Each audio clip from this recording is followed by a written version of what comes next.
Good evening everyone. For today's video, pakita ko sa inyo guys ang moon. Full moon siya ngayon, October 29.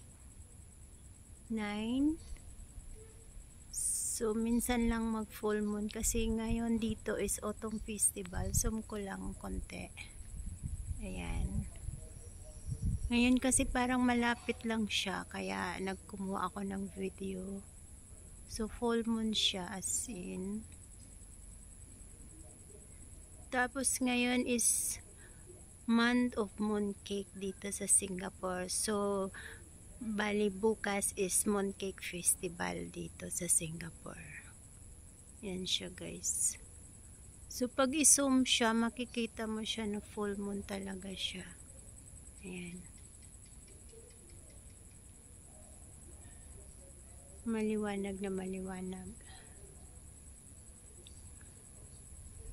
And thanks for watching Vicky Style 48. Please like and subscribe and don't forget to share your community. Thank you so much. Bye.